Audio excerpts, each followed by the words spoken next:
વાલા ભાઈઓ અને બહેનો, આપ સર્વને પ્રભુ ઈસુના જીવંત અને પવિત્ર ત્રિએક નામમાં લોગોસ બાઇબલ સ્ટડી તરફથી હું પ્રેમી સલામ પાઠવું છું.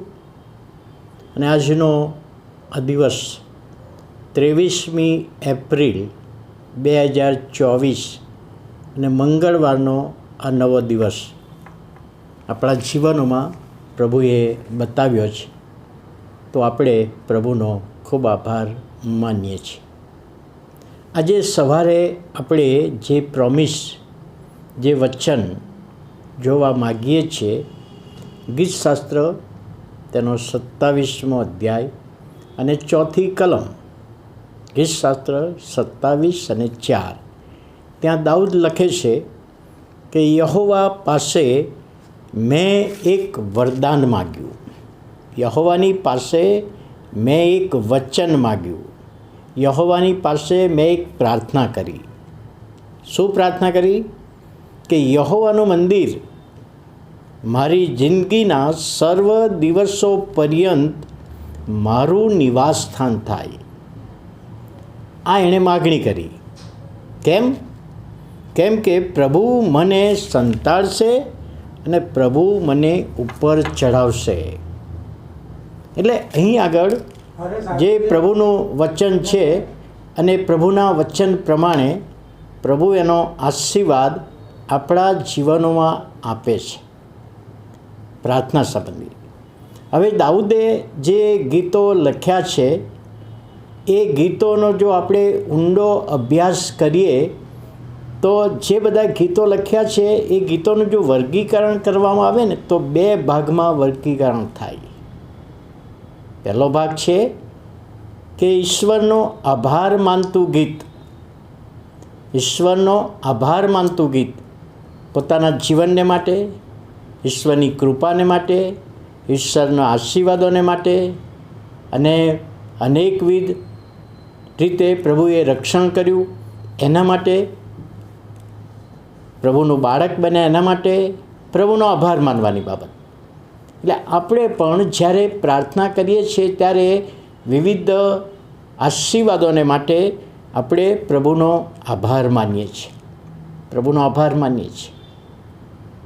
બીજી બાબત છે કે એ દાઉદે પ્રભુનો આભાર માનતા પ્રભુના નામને ધન્યવાદ આપે છે.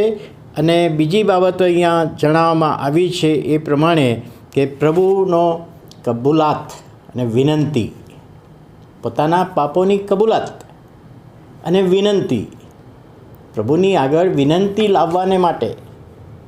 અને આજે આપણે પણ પ્રભુની આગળ વિનંતી લાવીએ છીએ. અને એ વિનંતી મોટા ભાગે જો આપણે લિસ્ટ બનાવીએ ને, તમે ને હું બધા જ જો લિસ્ટ બનાવીએ તો એ લિસ્ટ પ્રમાણે આપણે એવું કરીએ છીએ કે એ વચનોમાં, એ પ્રાર્થનામાં આપણી જાતના આશીર્વાદો માટે માગણી કરીએ, આપણા કુટુંબ માટે માગણી કરીએ, આપણા સાજાપણા માટે માગણી કરીએ, આપણા બાળકો માટે માગણી કરીએ અને આપણા મકાન માટે મારે આ જોઈએ છે, પેલું જોઈએ છે, મોટું લિસ્ટ બને.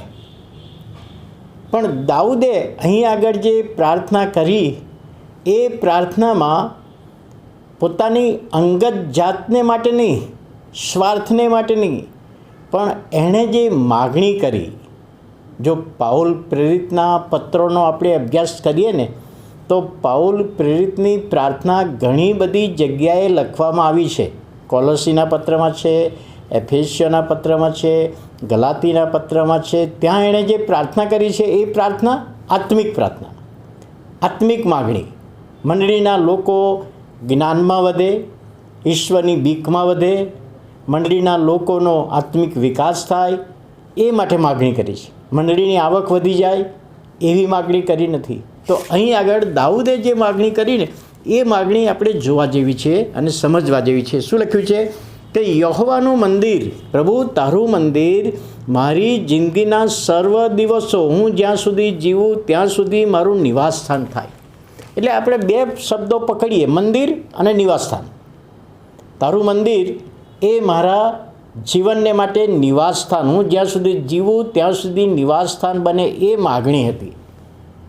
હવે જો વાલા ભાઈઓ અને બહેનો, આપણે એ વિનંતી ઉપર ધ્યાન આપીએ ને તો શબ્દના અર્થ પ્રમાણે એવું થાય છે કે દાઉદ એવું કહેવા માગે છે કે તારા મંદિરમાં હું પડ્યો ને પાથર્યો રહું 24 કલાક, એવો એનો મિનિંગ થાય, પણ એ સાચો મિનિંગ નથી. મારું નિવાસસ્થાન થાય એટલે હું મંદિરમાં જ રહ્યા કરું, એ મિનિંગ નથી. હિબ્રુ ભાષાના શબ્દ પ્રમાણે અહીંયા જે લખવામાં આવ્યું છે એ પ્રમાણે ત્યાં કહે છે તારી હાજરી મારી સાથે રહે. મંદિર એ ઈશ્વરની હાજરીનું પ્રતીક છે. તો કહે છે તારી હાજરી મારી સાથે આખા નિવાસદાન હું જીવું ત્યાં સુધી રહે, અને હું તારી હાજરીથી દૂર ના જાઉં, એવી પ્રાર્થના હતી. એટલે આ પ્રાર્થનાનો મિનિંગ આપણે સમજીએ ને તો એ પ્રાર્થના છે કે હું તારી હાજરીથી દૂર ના જાઉં અને તારી હાજરી કાયમ મારી સાથે રહે, હું જ્યાં સુધી જીવું ત્યાં સુધી. અને શા માટે? કે તે મને વચન આપ્યું છે કે હું તારી હાજરીમાં રહીશ, તારી સાથે રહીશ, તો તું મને સંતાડશે, તું મારું રક્ષણ કરશે અને મારી સંભાળ લેશે. અને કહે છે બીજું પ્રોમિસ, તું મને ઉત્તમ જગ્યાએ લઈ જશે, ઊંચો કરશે. એમાં પ્રભુમાં માન પણ આપશે ને પ્રભુ બધી જ સહાય કરશે. અને જો પુનરાગમન સંબંધી વિચાર કરીએ તો તેઓ ઉપર લઈ જશે, પ્રભુ એની સાથે લઈ જશે, એ પણ એનો અર્થ છે. ત્યારે વાલા ભાઈઓ અને બહેનો, આ વચનને પ્રોમિસ સમજવામાં આપણ સર્વને પ્રભુ કૃપા આપે. પ્રાર્થના કરીએ. વાલા પ્રભુ, અમે તમારો આભાર માનીએ છીએ, તમારા નામને ધન્યવાદ આપીએ છીએ. આજનો આ નવો દિવસ અને નવું વચન પ્રભુ તમે જે બતાવ્યું છે સમજવામાં નવી રીતે સમજી શકે, આત્મિક રીતે સમજીએ, તમારા આત્માની દોરવણી આપો. વિનંતી અને પ્રાર્થના પ્રભુ ઈસુના નામે સાંભળો, માન્ય કરો. આમીન.